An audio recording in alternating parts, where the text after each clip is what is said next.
Good evening. Welcome to week 6 of Music in the Church. Our textbooks sing how worship transforms your life, your church, your family.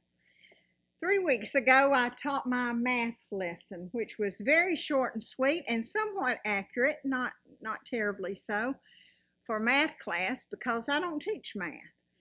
And then last week, I had to get off on science lesson, and that was even less accurate probably because I don't teach science. So tonight, I'm teaching about rearing your children because heaven knows I don't know much about that. It starts with the Shema in Deuteronomy chapter 6, verses 5 through 7. Love the Lord your God with all your heart and your soul and your strength. These commandments that I give you today are to be on your hearts.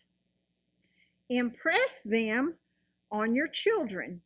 Talk about them when you sit at home and when you walk along the road, when you lie down and when you get up. Rearing children to sing. The first thing I would like to kind of give a shout out. I don't think we have a lot of people in Hopes Bluff. I don't know that.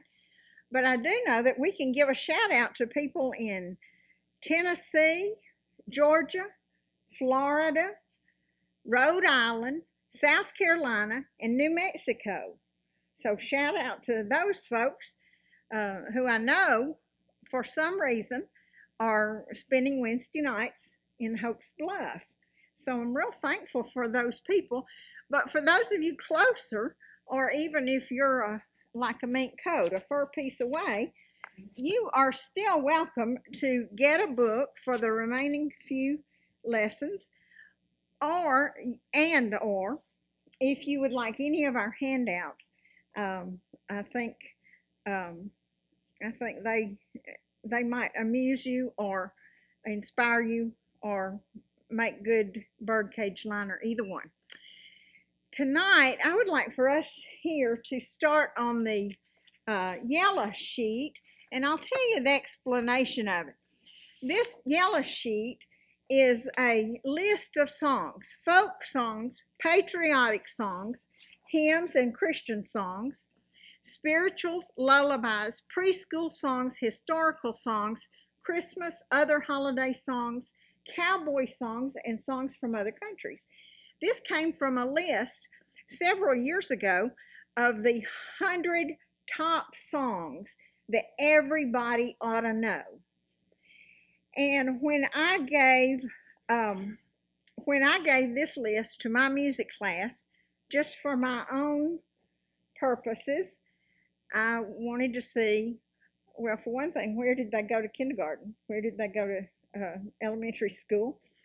Because even if their family doesn't sing often, those songs that are on this list, many of them are life songs that we know. In fact, I wanted to open up tonight by saying we're smarter than we knew, because we have a reservoir of knowledge. That's not original. A friend of mine in Birmingham talks about the reservoir of knowledge. How do you know stuff? Through life experiences, through your family, through whatever, YouTube or whatever. How do you know things? How do you know these songs? When did you first learn head and shoulders, knees and toes? When did you first learn B-I-N-G-O? When did you first learn Home on the Range? Here Comes Peter Cottontail, Lullaby and Good Night, Down by the Riverside, When the Saints Go Marching In, She'll Be Coming Round the Mountain, Great Is Thy Faithfulness, He's Got the Whole World in His Hands, Jesus Loves Me, If I Had a Hammer, I've Been Working on the Railroad. All those songs, 100 songs. So I asked my high school students, just make a mark by the ones that you know. And then make another kind of mark by the ones you've heard of. You might not could do every word, but you could recognize them. An eye-opening experience, a heartbreaking experience, because I don't think it's uncommon, but the children at Hokesworth High School with whom I have dealings do not know these songs. They don't know This Land Is Your Land, God Bless America, Star Spangled Banner. Of course you know the Star Spangled Banner. Oh, I thought that was the alma mater. No, no, no, no, no. We're trying to get them graduated and they're just pulling us back because they don't want to move forward in life or something. So I was very distressed at this great body of knowledge that kids don't know. You know, when you get old, you talk about how reckless the younger generation is and how they've become just musically illiterate. Well, I was very distressed. And then I asked them at the bottom of the page, number 1 through 5. Y'all don't have to do this because y'all get an A in this class, I hope. Number 1 through 5, enlist your top 5 songs. And then we found somebody else was extremely culturally illiterate. That'd be me. I didn't know their songs. I did not know their songs. And as the teacher, it was more important for them to know my songs than for me to know their songs, so I didn't discuss it any further. I just was brokenhearted. But then when I did pick it back up and say, the songs on your Spotify list, your iTunes list, your playlist, what are they good songs? Oh, yeah. Yeah. Well, let me have some titles. And so I looked it up and I was horrified. I was horrified at what they listened to all day, every day. And then came the third distressing bit of information. Do your parents know what you're listening to? They don't care. I'm saying that they do. I'm saying that they care because I care. Do you know what those words are? Do you know? I was so distressed that they at least think, or at least told me, their parents don't know or don't care what they're listening to. If you have teenagers in your life, I want you to get an article from a licensed psychologist at a youth hospital about, is it okay for my teenager to listen to explicit rap music? This is just an article I found absolutely from a secular point of view about how dangerous the music our kids listen to is, and it just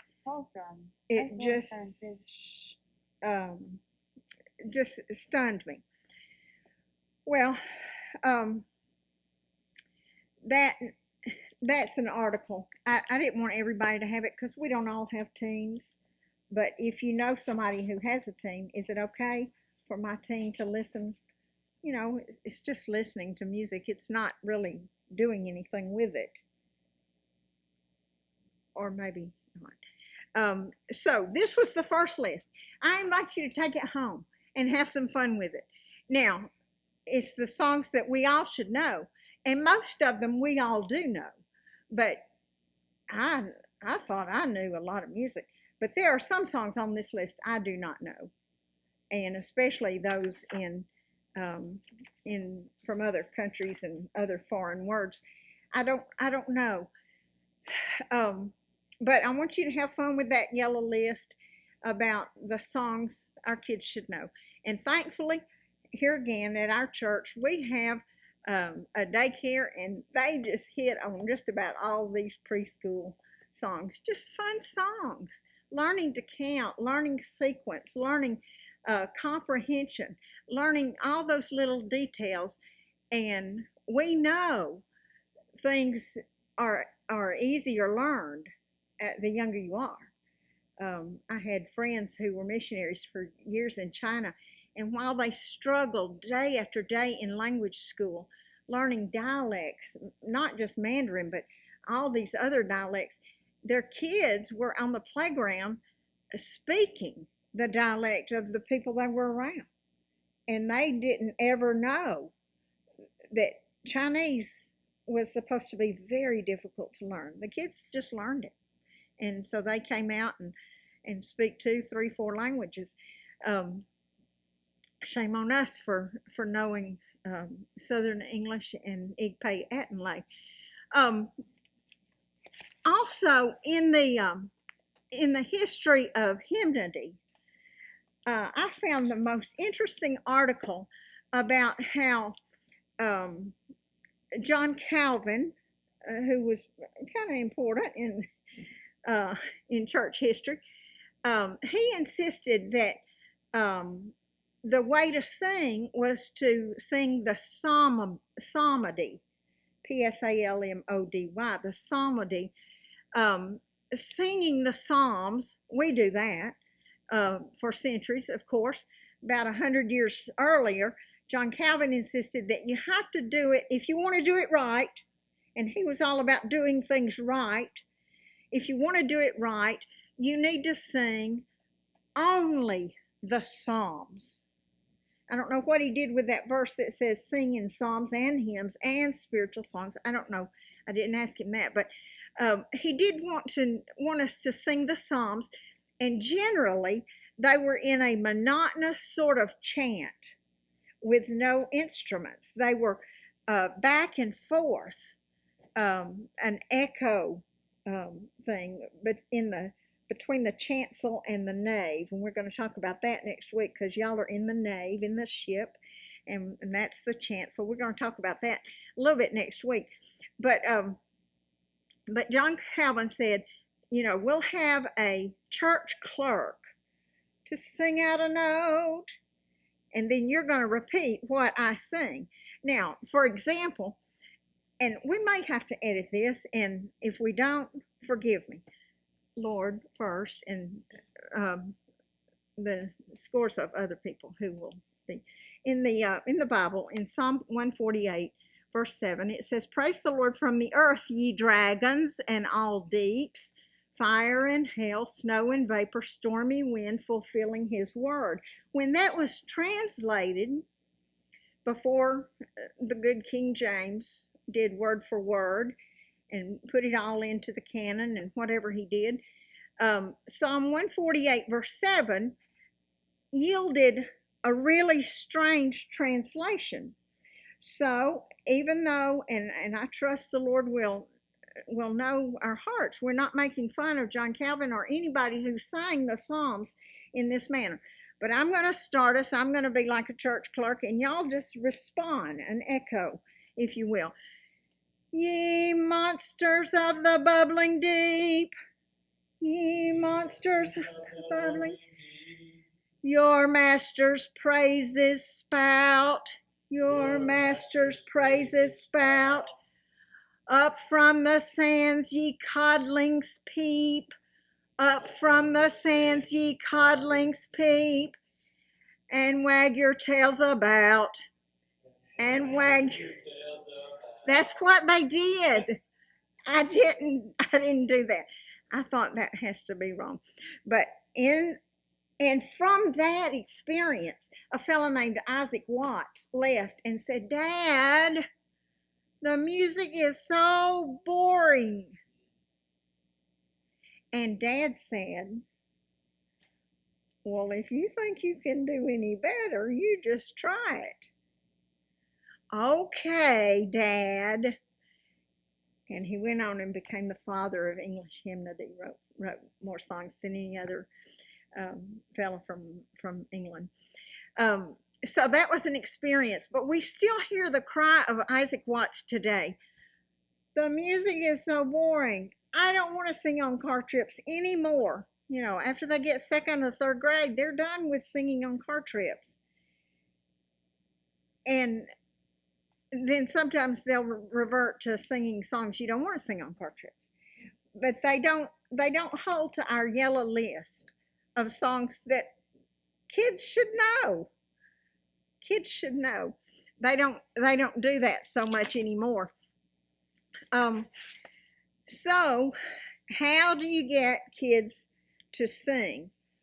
It was the Puritan belief back in the 17th century that a man could not take communion on Sunday if he was not actively involved in singing with his family and teaching his children to pray and to memorize scripture. He was refused communion. I don't know how that worked. I don't know if they had a governor checking with the feather and the knob thing. I don't know. My kids don't want to hear my singing voice. My kids don't want to join in. I don't know anything about music. I can't play any instruments. What in the world would we sing? And the songs that we sing at church are too far above and beyond our singing. On the another pink sheet, I gave you some monogreens. If you will find that, and I'd like to find it too.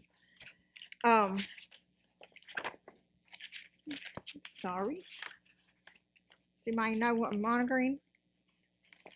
Is that where we are? Okay. Well, I thought I had it right here. I probably did.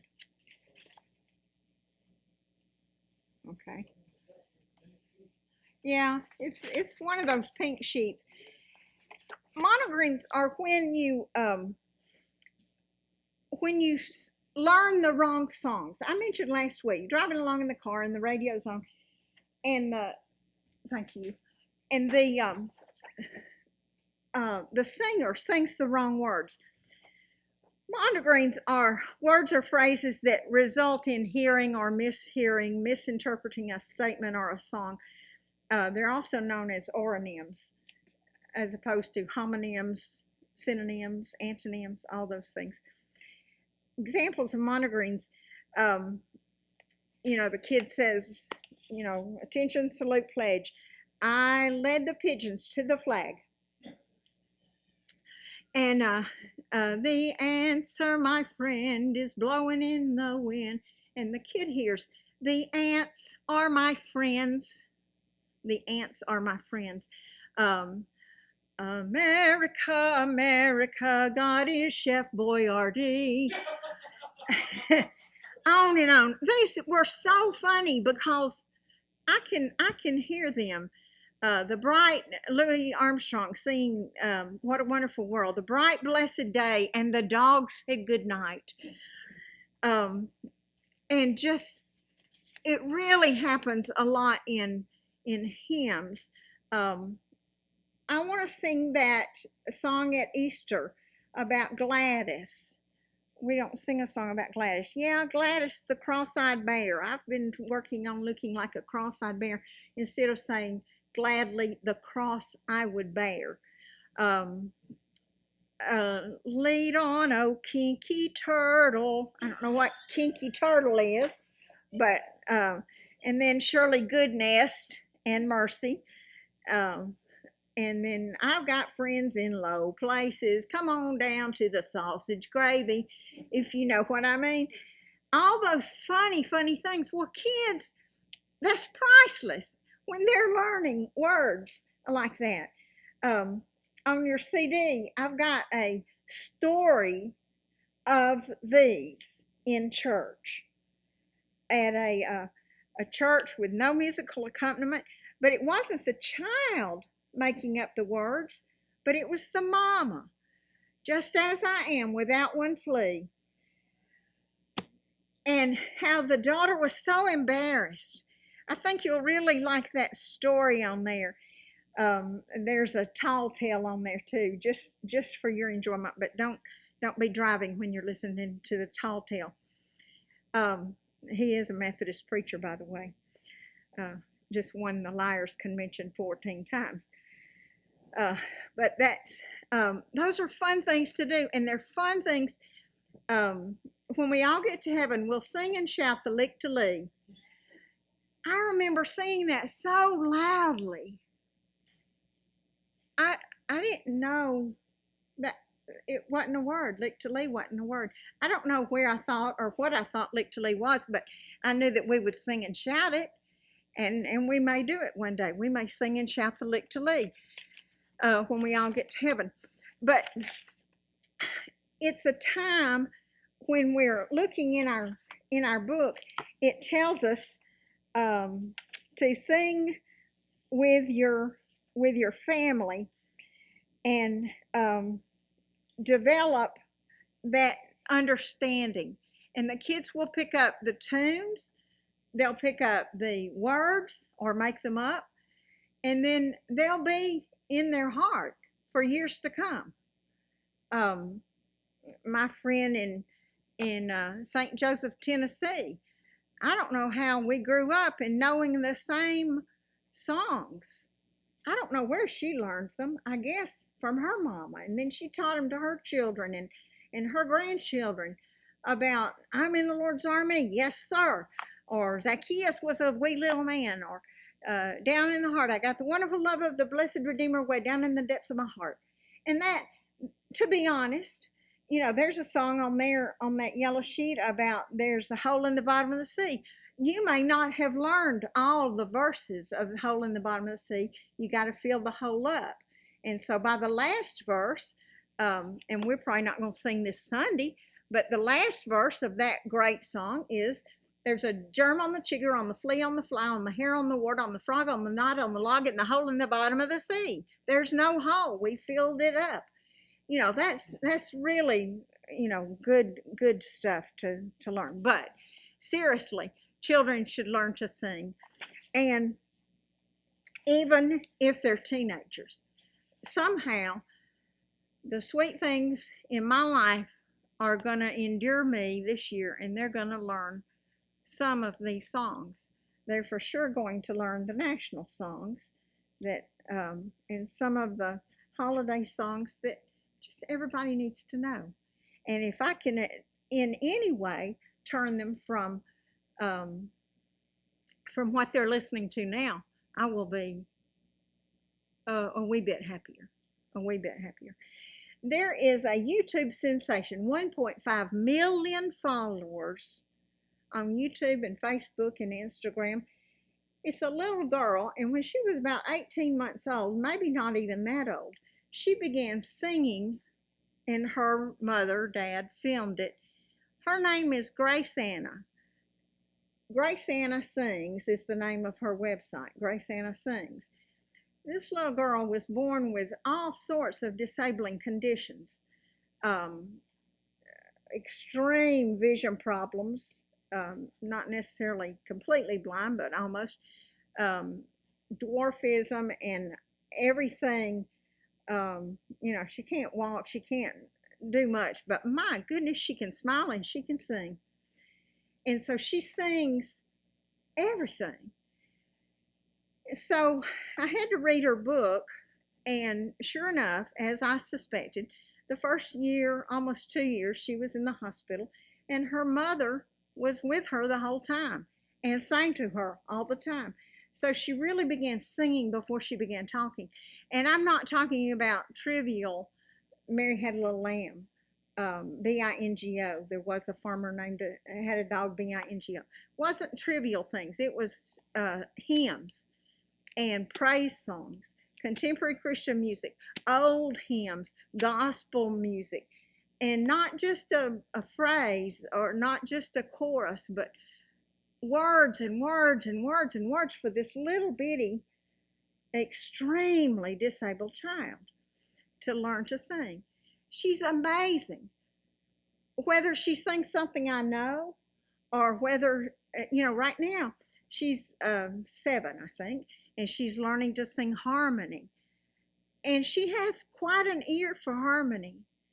If her mama can get started on the melody, then she can go above it or beneath it and sing harmony on all these songs. Her repertoire is so vast, and that's what makes her happy, and that's what makes 1.5 million people happy with her. I I'd like a child to know that many songs, good songs, good songs. Um, in our book, it lists 10 practical ideas for teaching your kids about singing. Use all the help and all the opportunities you can get. And of course, number one, in my opinion, would be bring them to church. Bring them to church. And that also puts responsibility on us.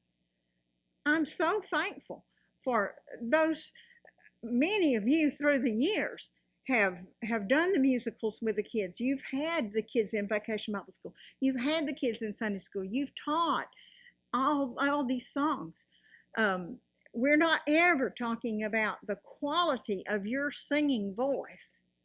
We're talking about doing something that is we're commanded to do, we're compelled to do, we're told to do. Teach your kids songs you want them to grow old with. Teach them the songs that you've kept through your life and that changed your life in some way. A song by Sisters, is it? We're going to make it through. I want to always keep that song close to me. There's a song that came out 40 years ago. I looked it up and I put it on the CD because 40 years ago, it ministered to me as a song of testimony. It's my desire to live for Jesus. If you could see where Jesus brought me from and where I am today, then you would know the reason why I love him so. So you can take this world and its wealth and riches. I don't need earth's fame. It's my desire to live for him. I want that in my heart. I want to hear that song, songs of testimony. Number 3, talk about what you're doing and what the songs mean. What is a bulwark never failing? A mighty fortress is our God, a bulwark. What is, you can get a pretty good, any of you homeschooling, you can get a pretty good vocabulary lesson just going through hymns. Last night, one of our ladies gave a lesson on stones and cities and gave a great vocabulary lesson about what does Ebenezer mean. What does an Ebenezer rock mean? It means I'm going to look at this rock and know that from whence cometh my help. I have trusted in the Lord and I have been helped. Talk about what you're doing, what the songs mean. Prepare for Sunday services.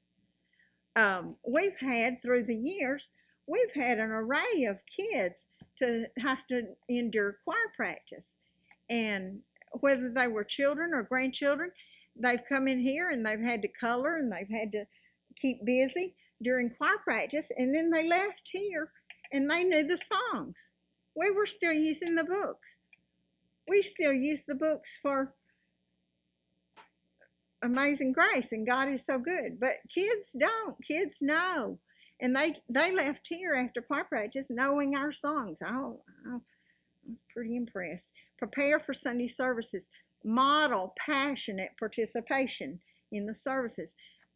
Here again, all of my children have turned out so perfectly, or they would have if I'd had any.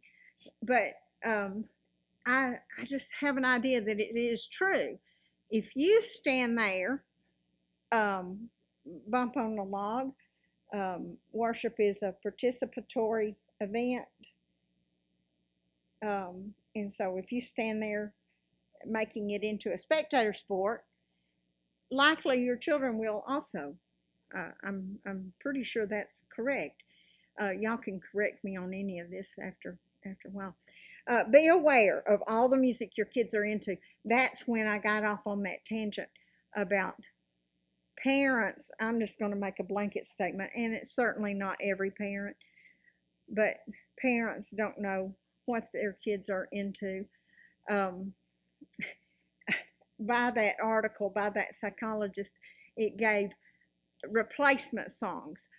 This this list of 100 songs, terrible, terrible, vulgar, um, terrible subjects, language, everything was wrong with these. But here's some replacement songs. Well, I didn't know too many of the replacement songs, but I'm certain about the songs at church. Uh, I'm I'm I'm certain that that's a good repertoire of music. And if your kids are into music, and like we discussed last week, you have 5 year olds, you ask them who can sing, every one of them can sing. Who can draw, who can dance? Yes, yes, yes, yes, yes. And then you ask them when they're 15 in the 10th grade, and they don't sing, they don't dance, they don't draw, they can't do anything. Don't call on me. Please, Miss Hill, don't look at me, and certainly don't call on me. If your kids are into music, find an outlet for them. Um, of course, I love for kids to be in the band. I love for them to have, I never will forget, Elaine Heath said, yes, all of our kids, yes, they're going to play football, but absolutely they're going to learn band. That's free music lessons. And of course, if you've been a band parent, you know that like all public education is not quite free, but free music lessons in the band, in the choir, even in Miss Hill's music class. But if your kids are into music, find an outlet. Um, Kathy Wilson's little girl in Birmingham has already sung the Star Spangled Banner at more ball games than I ever will, because they pushed. They wanted her to sing, and she wanted to sing, and that's all she's done, and that's all she wants to do, and she's just really, really good at it. If your church has a children's choir, support it if you can. When Elaine said we're going to have a children's choir, um, nobody wants to come to children's choir, and then the first thing she did was, we're going to learn the books of the Bible to a melody, to a song, and then there's a prize. First one to do it. Well, we had all kinds of kids wanting that prize, and they were so competitive. And our kids know the books of the Bible. We may not, but our kids know the books of the Bible. Thank the Lord for children's choirs and children's choir workers. Cultivate high opinions of all types of art. We are watching, we have been watching at school some of the Looney Tunes, because some of the only exposure to classical music will be on Looney Tunes. And so then they've got to identify which is the Strauss waltz and which is the Mozart opera, or the Chopin, as one child said, and it sent shivers down. But anyway, they are exposed. They had no idea they liked classical music, and you put a little Looney Tune up there, and all of a sudden they like classical music. And then the hard part will be, that's when they'll start fussing about when they have to identify all those great musical masterpieces with Elmer Fudd and all those others. But cultivate high opinions of all types of art. The worst thing in the world is to have an art museum and never go. No, that's not the worst thing in the world. That's not the worst thing. But expose your kids to good music, to good art, to good dance. Not just to have them be in the Nutcracker, but that they know the story, and that they know about good ballet and all that sort of things. You're obviously hearing all my soapboxes tonight about rearing your children, and we all get so busy. It's hard to make anything a priority, but we can make it a priority somehow. And then the last thing the book says is just sing. How do you get your kids to sing? Sing. How do you fulfill the Shema. Love the Lord your God with all your heart and your soul and your mind and your strength. And talk about it when you lie down. Talk about it when you get up. Sing, sing, sing. Even if it's the John Calvin psalmody that you're just going to chant something, that will help. Singing, making the sound of home in church so that your Sundays go home with you to the Monday, like we talked about last week. In our hymnal, if you'll look in your hymnal, I wanted us to look at a hymn we don't sing, and it's on hymn number 524. 524 in the Sanctifying and Perfecting Grace part of the hymnal, Sanctifying and Perfecting Grace, Beams of Heaven As I Go. Do y'all remember ever singing this hymn? Anybody? I don't remember. But look at the chorus. I don't know how long 'twill be, nor what the future holds for me, but this I know, if Jesus leads me, I shall get home someday. If Jesus leads me, I shall get home someday. Heard a storyteller this week talking about the death of his wife, and somebody came up and said, I'm so sorry you lost your wife.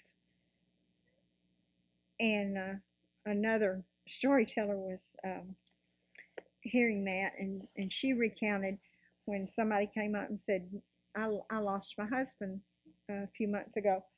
And she just said, well, how careless of you.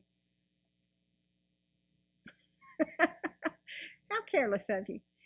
And she and he both agreed, we don't lose someone if we know where they are.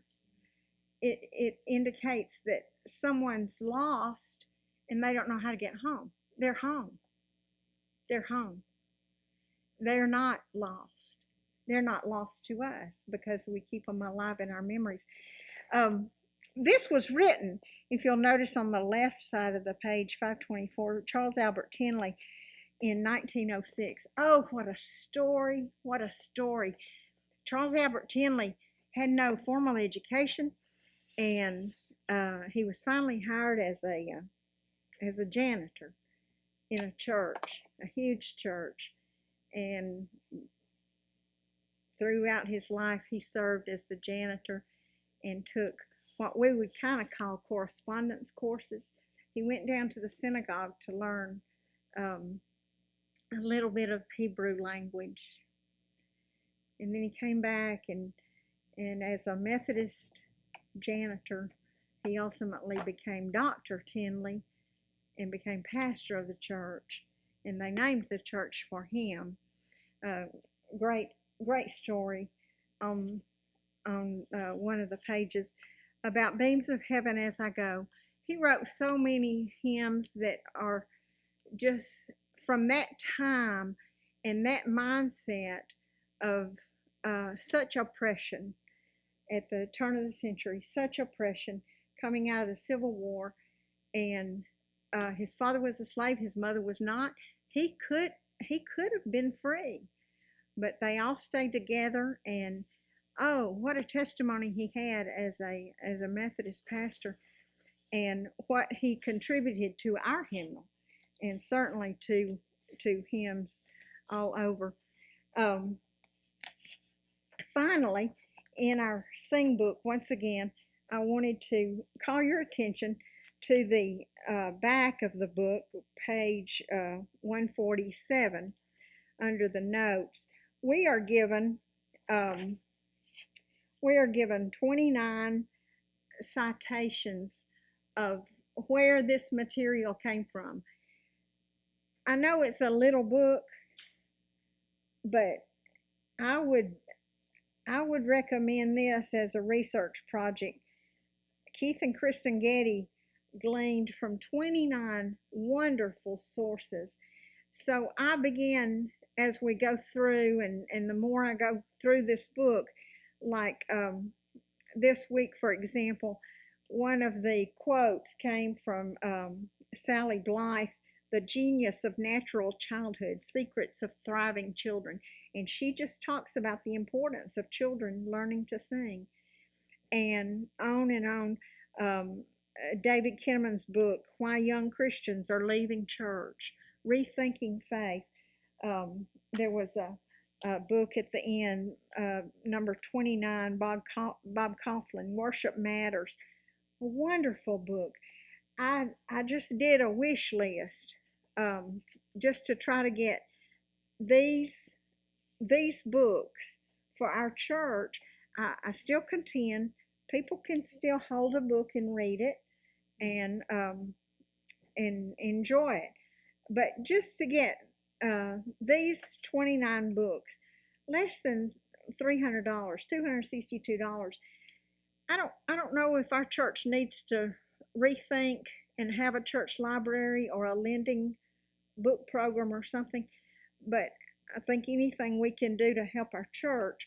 And I kept thinking that I knew this class was not for the choir, but it was for our church. That was what Keith and Kristen Getty said. It's for the church and for families to do this together. But I mean, I'm glad the choir comes, but they've already heard all my jokes and still laugh, and even though they're kind of corny. But do we need to think about giving families, giving our church members a possibility of a lending library for these books? And every week when I read one of these books that's listed here, and usually I just buy them secondhand, and you know they still got words left to be read, and so I can still use them. But it's interesting to me, all these articles that you're getting from secular sources that affirm and confirm this missive of singing, and getting the church to sing, getting your families to sing, getting your children to sing. And certainly we have reasons to sing. There's some fun stuff in your packet, and then there's a new CD, Quarantine Number 7, and on that CD there are it's quite an array. There's a wedding song, and a heaven song, and making it through, a family song, and all sorts of music, and as I said, a couple of funny stories that I hope you'll enjoy. And I hope if you're watching with us, that you'll call the church office or call me and get a copy of some of this material, and the textbook and the CDs and all that. It's a blessing. Next week is going to be an especially timely lesson, because of it won't be the math, science, and the raising the children subjects that I don't know anything about. It's a lesson that I'm learning about singing in the church, and so I'm looking forward to next week. If you have any questions or comments, let me know. In the meantime, sing with your family, sing with your church, sing with your community, for He is worthy of all of it. Amen.